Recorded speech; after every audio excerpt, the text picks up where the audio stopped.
little bit? Yeah.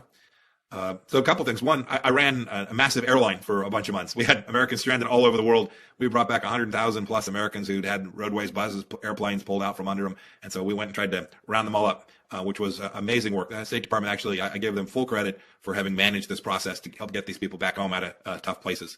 But more broadly, it gave us two opportunities and a couple challenges.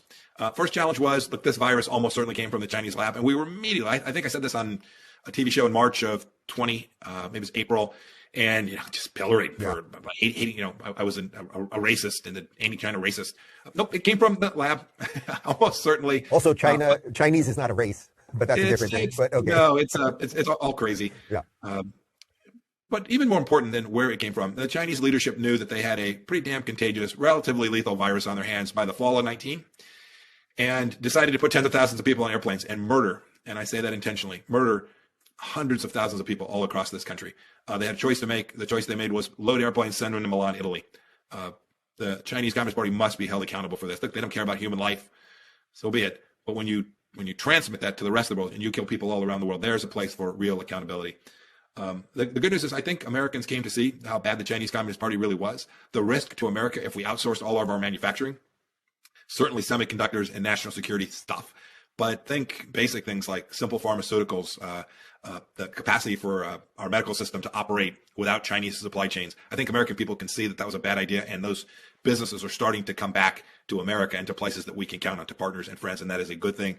The last thing was COVID had the upshot of giving parents a crack and a window into what their kids were being taught in schools. Mm-hmm. And ain't no mama wants their kid to be taught that America is a racist nation and that math and science and reading don't matter. And I think we've seen a fundamental transformation about how parents think about public education.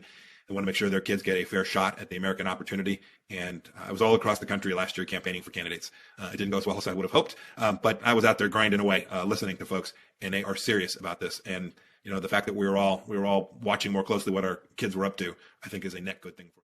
Total Stonewall. I tell this story. It's an important story. As we rounded from 2019 into 2020, the CDC, they all had counterparts in China, and they'd been talking because there was this rumor about what was going on there. And right at the first of the year, total shutdown, locked out. I was asked by Mr. Redfield to call my Chinese counterpart, the foreign minister and the state council. I did nothing, not a word. The World Health Organization gets shut out when they try to investigate. Sadly, they just bent a knee and said, nope, everything, nothing to see here, folks. So the WHO failed the world as well. But yeah, they went into complete information lockdown, hiding from the world what they most certainly knew about.